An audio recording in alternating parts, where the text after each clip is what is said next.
Percayanya masih sebatas percaya, pengakuan-pengakuan saja. Agar diakui oleh manusia kita sudah beragama. Padahal jauh dari agama, maknanya jauh dari Tuhannya yang memiliki seluruh agama, yang menguasai seluruh agama.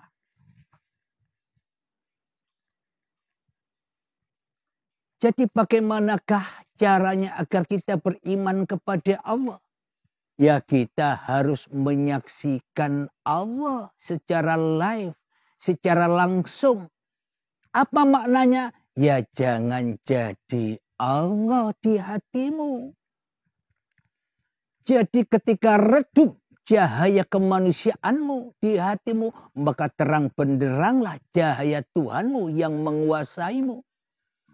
Bila sudah gelap cahaya hati manusiamu di hatimu, maka nyatalah kewujudan Allah di hatimu. Bila dirimu sudah adam, bila dirimu sudah kembali ke asal usulmu, yakni kembali tak wujud, kembali tak hidup, kembali tak kuasa, kembali tak ada, yang ada hanya Allah. Bila manusiamu sudah tak ada di hatimu, maka nyatalah Tuhanmu sebagai pencipta dan penguasa dirimu di hatimu.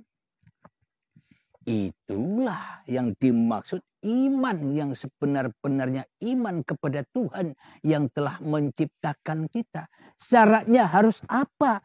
Bila kita agar nyata kewujudan Tuhan daripada wujud diri manusia kita.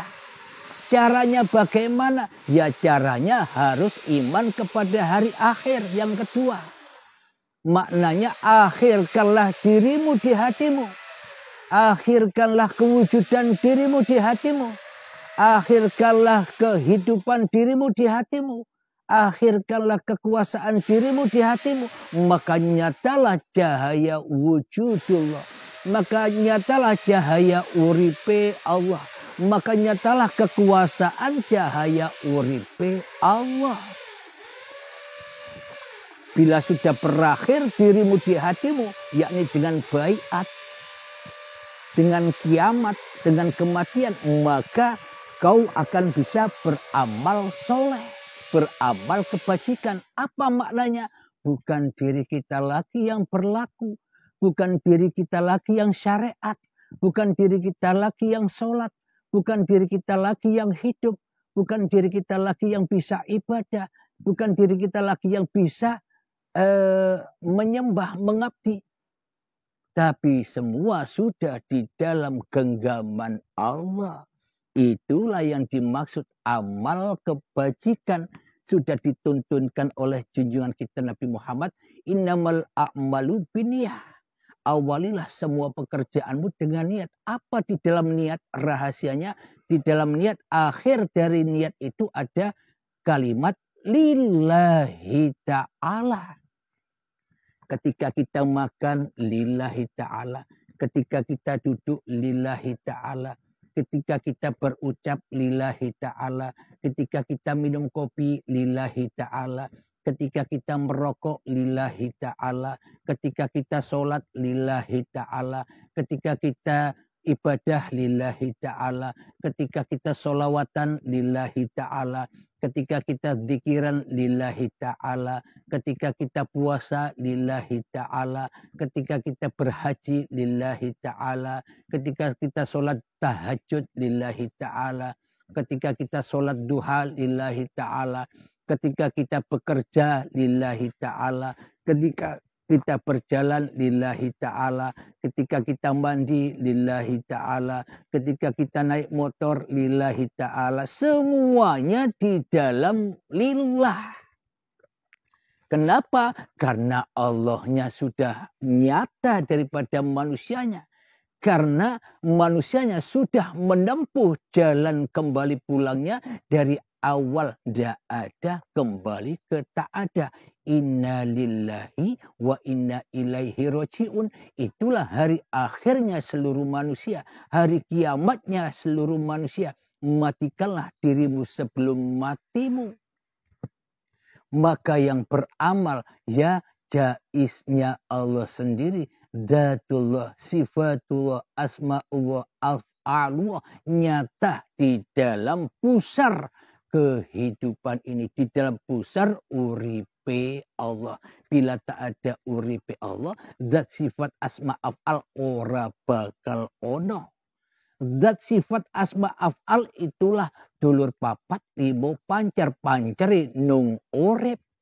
Bila rano urip tak ada hidup, maka tak ada bahasan-bahasan itu. Maka ketika yang nyata hanya Allah di hati manusianya, maka mana mungkin ada ketakutan lagi manusianya. Mana mungkin ada kesedihan lagi manusianya. Manusianya sudah kembali bahagia di sisi Tuhannya. Sama seperti mereka-mereka yang sudah mendahului kita sudah kembali dengan indahnya, dengan kebahagiaannya di sisi Tuhannya. Mati secara apapun, baik itu kecelakaan, baik itu mati karena sakit, baik itu mati karena penyakit, baik itu mati apa saja. Pokoknya yang dikatakan mati berarti manusianya kembali ke mati. Kembali ke asalnya yang hidup, yang menggerakkan, yang menguasakan hanya penciptanya. Itulah orang-orang yang kembali. Maka bagaimana mungkin orang-orang yang tak ada hidupnya, orang-orang yang tak merasa hidup, orang-orang yang tak jadi setan merasa takut dan sedih hatinya menghadapi kehidupan dunia ini yang penuh dengan angan-angan dunia, cinta-cinta dunia. Maka mereka tak akan takut lagi, tak akan bersedih lagi tentang dunia. Kenapa?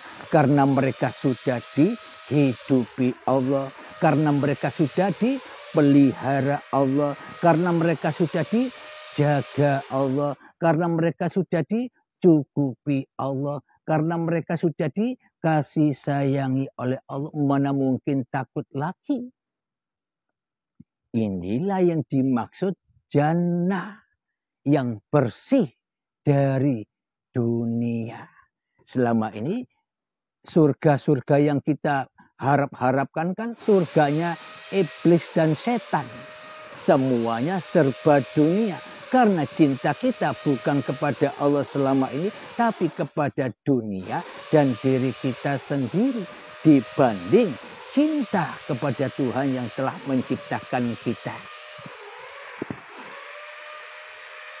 Alhamdulillahirabbil alamin.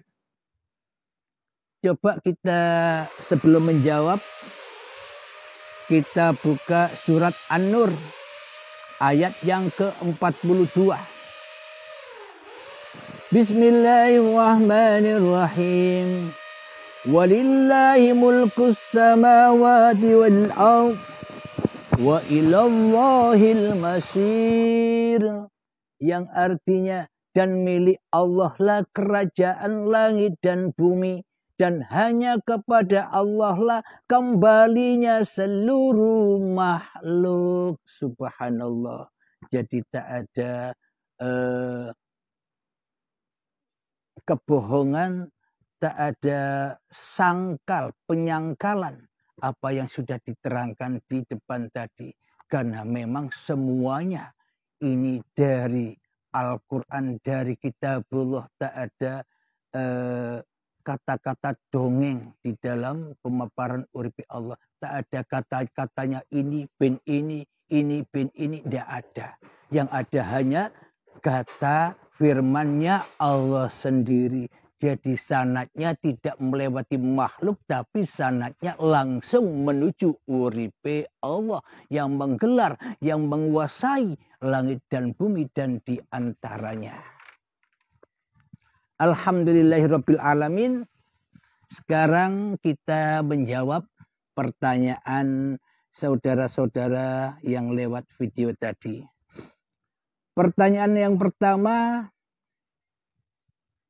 yang kita dengar bersama-sama pernyataan saudara kita di tausiahnya tadi. Sekali lagi di sini tidak ada pembedaan tidak ada saling unggul-unggulan, tapi di sini kita duduk bersama menyamakan maknanya, menemukan titik terangnya, sambung ya antara keterangan yang tadi dengan keterangan diuripi Allah agar sambung, agar tidak ada perbedaan lagi. Yang kita dengar bersama-sama pernyataan saudara kita, satu, bahwa para nabi dan para rasul, bahkan Kanjeng Nabi Muhammad pun selama hidupnya tidak pernah menyaksikan Allah, tidak pernah berjumpa Allah, tidak pernah menyaksikan kenyataan wujudullah. Dan ketika istrinya Siti Aisyah bertanya, "Ya Nabi, apakah Anda sudah berjumpa Allah?" Jawab Nabi, "Bagaimana aku bisa menyaksikan Allah? Allah itu cahaya di atas cahaya. Nurun ala nurin. Bagaimana mungkin aku bisa melihat, menyaksikan cahaya yang begitu terang benderangnya?" Ini menurut saudara kita tadi, tapi tidak ada yang salah. Di sini ada syariat, ada toreko, ada hakikat, ada ma'rifat. Agar nanti bisa kita pahami bersama. Oh ini maksudnya begini, oh ini begini. Agar kita tidak saling salah menyalahkan. Agar kita tetap bertambah hubungan lebih erat lagi seluruh manusia ini. Agar sama-sama kembali kepada Tuhannya. Sekarang logikanya begini. Jika para nabi, jika para rasul, bahkan Nabi Muhammad tidak pernah menyaksikan Allah dengan nyatanya, tidak pernah para nabi dan para rasul itu menyaksikan Tuhannya yang mentuhani dan yang menciptakannya, bagaimana mungkin disebut nabi dan rasul? Bagaimana mungkin disebut para aulia bila tidak menjadi, bila tidak menyaksikan Tuhannya sebagai pencipta dirinya? Ini kan tidak masuk akal. Lah bagaimana mungkin kita bisa mengabdi kepada apa yang tidak pernah kita saksikan? Apakah kita bisa menyembah kepada yang tak ada? Apakah kita bisa mengabdi kepada yang belum pernah kita saksikan dengan nyata? Lalu bila kita tidak pernah menyaksikan, tidak pernah berjumpa, tidak pernah menghadap Allah, lalu bagaimana nasib-nasib solat-solat yang pernah kita lakukan? Lalu bagaimana nasib-nasib ibadah-ibadah yang kita kerjakan? Lalu bagaimana nasib-nasib zikiran, solawatan yang kita dengung-dengungkan selama ini? Bila kita tidak menyaksikan Tuhan, bila Tuhan tak bisa disaksikan, berarti selama ini kan kita menyaksikan hawa nafsu kita saja di hati kita. Berarti Tuhannya kan bukan Allah, tapi wujud cahaya hidup manusia kita yang lebih wujud daripada Allah. Berarti sholat dan ibadah yang selama ini kita lakukan sejak detik-detik akil balik, berarti itu bukan ibadah tapi maksiat. Kenapa? Karena yang disembah, yang wujud di dalam hati kita siapa? Setan yang terkutuk. Kenapa sholat dan ibadah kita sia-sia? Kenapa sholat dan ibadah kita bukan merupakan ibadah, bahkan menjadi maksiat, bahkan menghina Tuhan? Kenapa? Karena kita tidak bisa menyaksikan Tuhan yang menciptakan diri kita. Karena selama ini kita tidak pernah menyaksikan Tuhan yang menciptakan diri kita. Apakah dikatakan Islam? Apakah dikatakan sudah bersyahadat kepada yang tak pernah disaksikan? Para nabi dan rasul, bahkan Nabi Muhammad dikatakan tidak pernah berjumpa dan menyaksikan Allah. Apakah layak disebut Islam? Apalagi menjadi nabi dan rasul tanpa bertemu langsung dengan Tuhan yang telah menciptakannya. Coba dipikir Coba dilogikakan di dalam hati kita. Bagaimana mungkin menjadi nabinya Allah? Bagaimana mungkin menjadi rasulnya Allah? Bila di dalam hati kita masih menjadi nabi, masih menjadi rasulnya iblis dan setan. Maka benarlah pernyataan itu, para nabi dan para rasul, bahkan Nabi Muhammad selama hidupnya tidak pernah berjumpa dengan Tuhannya, tidak pernah menyaksikan Tuhannya, bahkan tidak pernah bertemu Tuhannya. Kenapa? Karena ungkapan tadi memang masih merujuk kepada pemahaman syariat, pemahaman hawa nafsu yang masih melihat, yang masih menyaksikan sosok-sosok manusia-manusianya nabinya. Bagi orang yang menceritakan, ya memang demikian. Kenapa? Karena sesuai dengan hatinya. Jadi menganggap para nabi dan para rasul, bahkan Nabi Muhammad tak pernah berjumpa dengan Allah, tak pernah menyaksikan Allah, tak pernah bertemu Allah. Kenapa? Karena yang menceritakan kondisi hatinya demikian. Apapun kitab-kitabnya yang menceritakan tentang bahwa para nabi dan para rasul, bahkan Nabi Muhammad tak pernah melihat Allah, tak pernah menyaksikan Allah, tak pernah jumpa Allah. Karena versi ceritanya, versi hawa nafsunya, versi setan. Setan itu bagaimana? Ia menyombongkan perintah-perintah Tuhannya untuk bersujud kepada Adam. Ia tidak mau sujud kepada Adam. Makna hakikatnya ia tidak mau bila dikatakan diri setan itu tidak ada.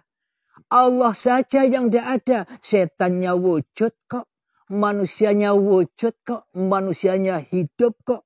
Setannya hidup kok. Manusianya berkuasa kok. Setannya berkuasa atas manusianya kok.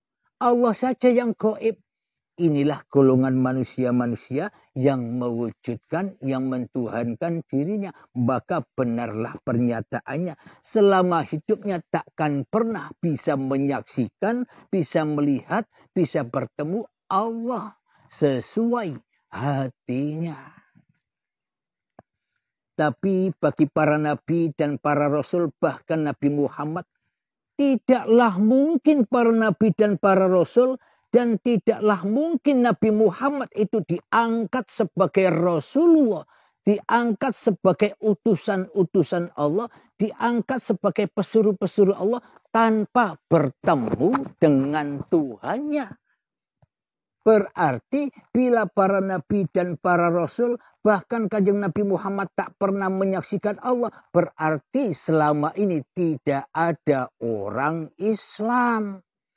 Jangankan diangkat menjadi nabi dan rasul, wong masih kafir kok diangkat jadi nabi. Wong masih kafir kok diangkat jadi rasul. Coba logika Anda dipakai. Akal Anda dipakai.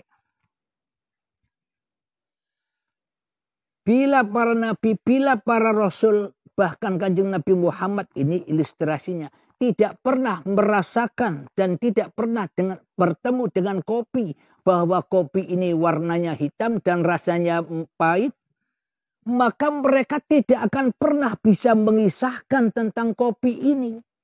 Cuma apa? Cuma halusinasi, imajinasi, angen-angen, bayang-bayang wae. Kenapa? Karena tidak pernah menyaksikan Allah.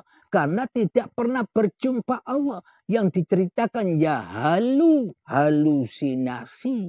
Bila memang para nabi, bila memang para rasul, bila memang Nabi Muhammad tidak pernah menyaksikan Allah.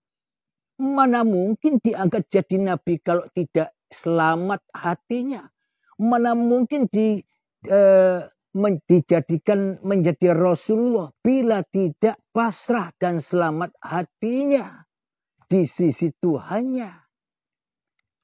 Bila tidak pernah menyaksikan Allah, tidak pernah bertemu Allah, tidak pernah berjumpa Allah, berarti kan belum syahadat.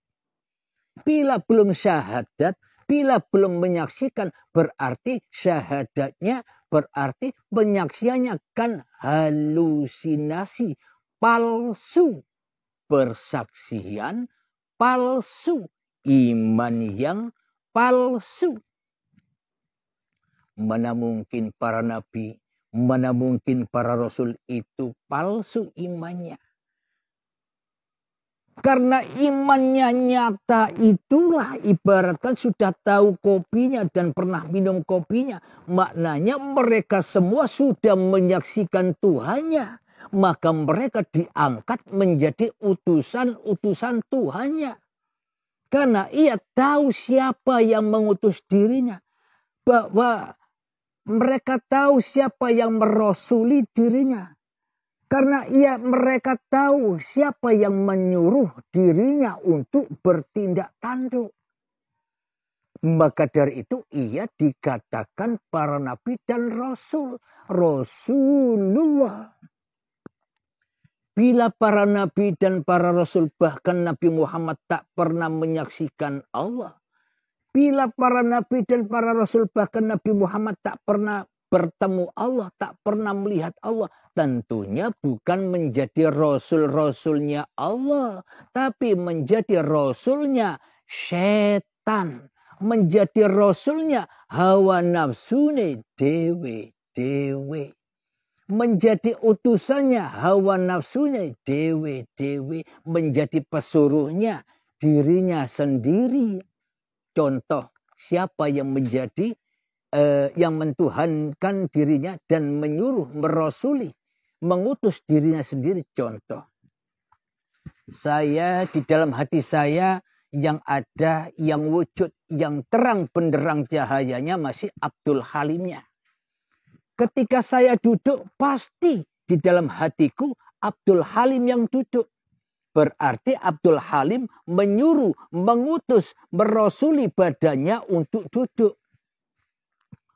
Contoh lagi, ketika saya minum kopi di dalam hatiku, bila yang terang benderang cahaya hidup manusiaku Abdul Halim, maka badan ini saya utus, saya suruh, saya rasuli untuk minum kopi seperti ini. Ya Pak Kamdi.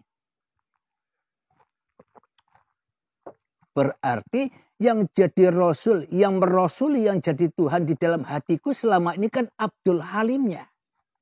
Kenapa? Karena Allahnya gaib, karena Allahnya rawujud, karena Abdul Halimnya telah mentuhankan dirinya sendiri di hatinya daripada mentuhankan Tuhannya. Kenapa? Karena Abdul Halim selama ini tak bisa menyaksikan cahaya yang terang benderang. Tak bisa menyaksikan Tuhannya, tak bisa menyaksikan siapa yang menciptakannya. Maka dari itu agar Abdul Halim bisa menyaksikan cahaya Tuhannya, maka redupkanlah, maka gelapkanlah, maka heningkanlah cahaya hidup Abdul Halimnya di dalam hatinya. Agar tidak sombong, agar tidak keras melebihi kerasnya batu. Kalau masih keras bahwa cahaya ini cahaya hidupnya Abdul Halim, ya dibakar terus di dalam nerakanya Allah. Apa? Yang berbahan bakar dari badan-badan manusia dan hati yang keras melebihi kerasnya batu. Hati Abdul Halim yang tak rela, hati Abdul Halim yang tak ridho bahwa wujud ini, hidup ini Allah. Bahwa hidup ini, wujud dan hidupnya Tuhan. Tidak rela Abdul Halimnya. Bila Abdul Halim tak pernah bisa menyaksikan Allah, apakah Abdul Halim layak dikatakan orang-orang yang beriman? Apakah Abdul Halim layak dikatakan orang-orang yang kembali kepada Tuhannya? Ya selamanya bila tak bisa menyaksikan Tuhannya sebagai pencipta dirinya, ya selamanya manusia ora bisa bali. Balinya ya ke neraka doang, melewati wat siratal mustaqim, duduk jatuh ke neraka. Abdul Halimnya panas. Ketika minum kopi jatuh kepada Abdul Halimnya yang mentuhani. Itulah Shiratal Mustaqim yang tak mampu dilewati oleh manusia. Maka memang benar apa yang dibahas oleh saudara kita di pengajiannya tadi yang sudah sama-sama kita dengar. Tak mampu manusia itu kembali kepada Allah bila bukan kehendaknya Allah. Tak mampu manusia itu melewati Shiratal Mustaqim bila bukan kehendak Allah. Tak mungkin Abdul Halim bisa duduk begini bila bukan kehendaknya Allah. Tidak bisa Abdul Halim ini ketemu Allah bila tidak dikehendaki Allah. Bila masih ada kehendak Abdul Halimnya, selamanya Abdul Halim buta akan Tuhannya. Man kana fi hadhihi a'ma fahuwa fil akhirati a'ma wa adallu sabila. Barang siapa di dunia ini buta mata hatinya, maka di akhirat pun semakin buta mata hatinya, bahkan tersesat-sesat jalannya dari jalan Tuhannya. Contoh, bila di dalam hatiku masih Abdul Halim, maka apapun yang aku lakukan, baik itu ritual-ritual ibadah, syariat-syariat ibadah yang selama ini aku akui sebagai syariatku, aku akui sebagai aku yang melakukan, semuanya jatuh ke lembah neraka. Kenapa? Karena tidak bisa kembali kepada Allah. Kembalinya kepada hawa nafsuku sendiri, mana mungkin bisa kembali kepada Tuhannya. Meskipun miliaran kali malaikat mungkar dan nakir selalu menanyakan di dalam hatiku, Marrobuka, Marrobuka, Marrobuka. Aku tidak bisa menjawab kecuali aku mentuhankan diriku sendiri.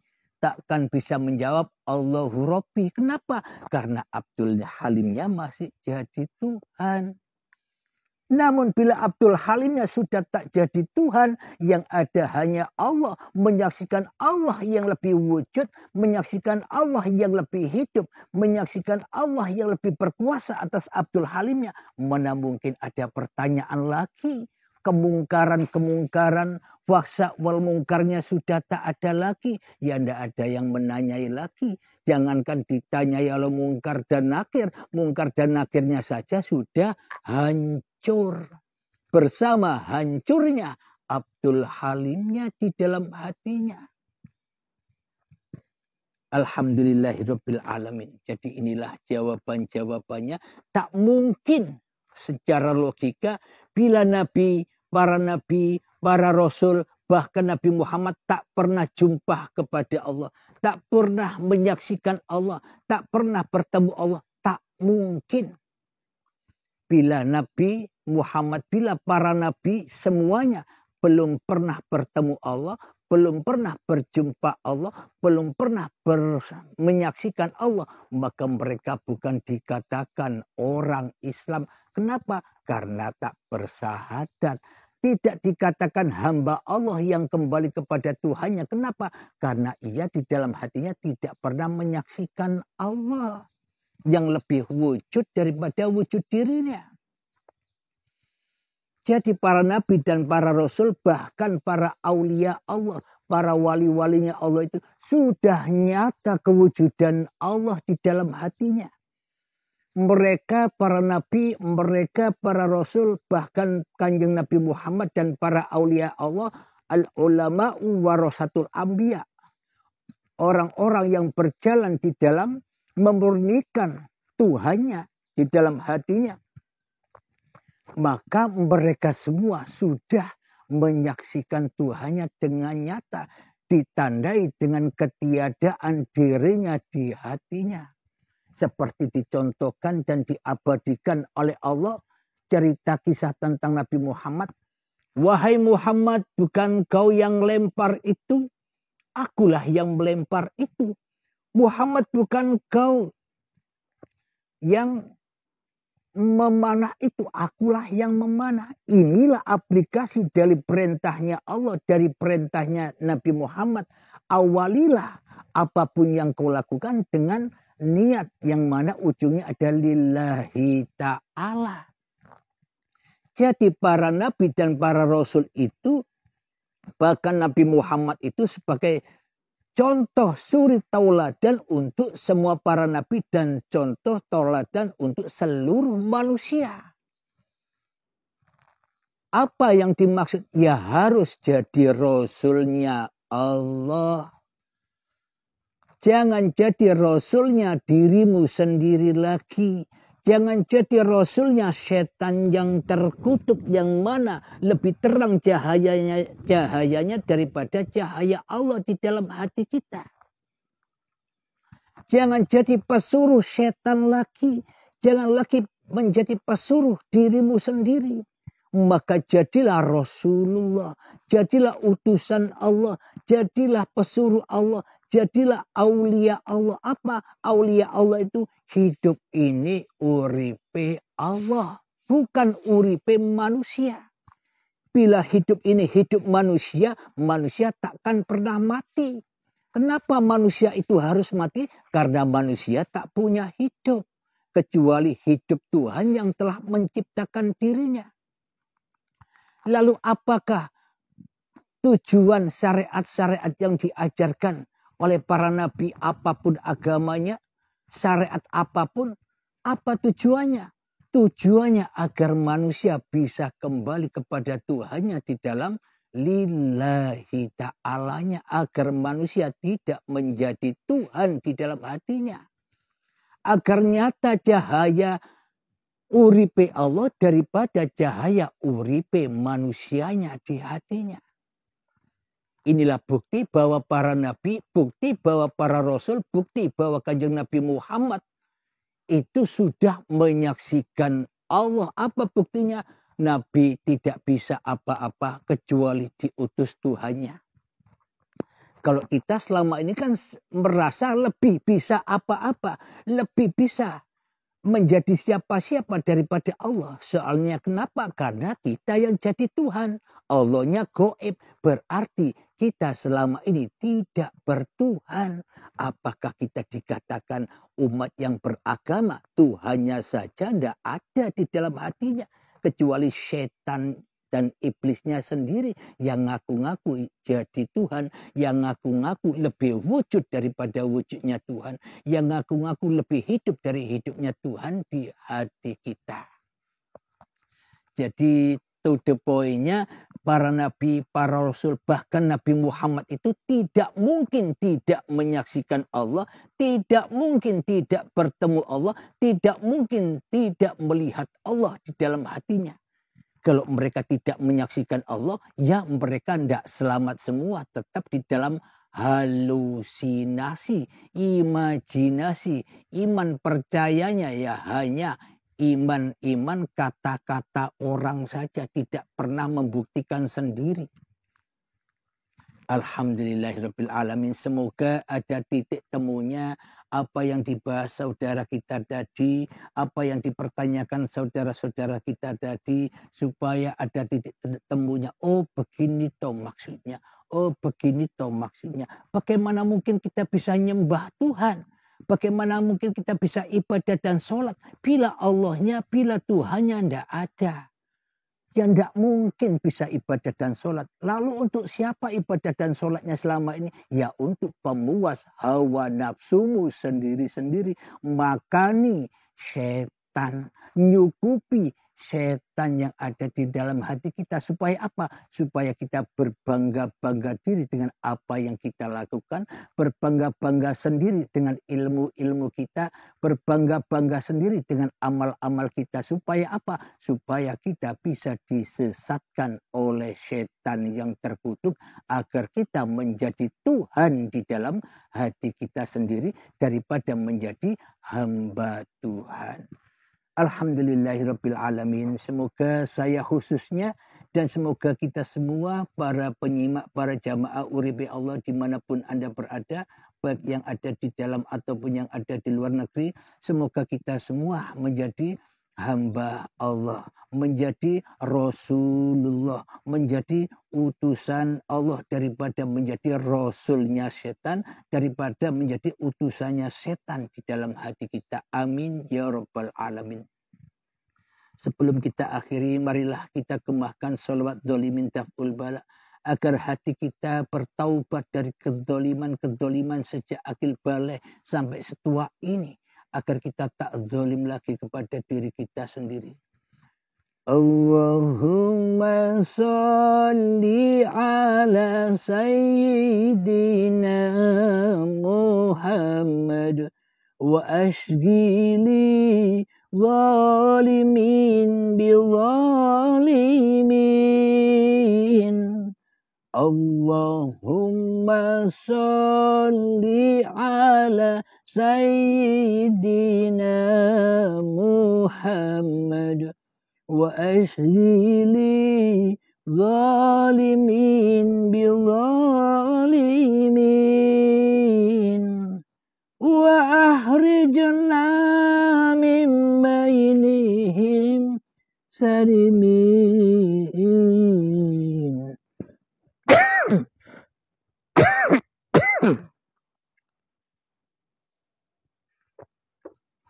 Alhamdulillahirabbil alamin.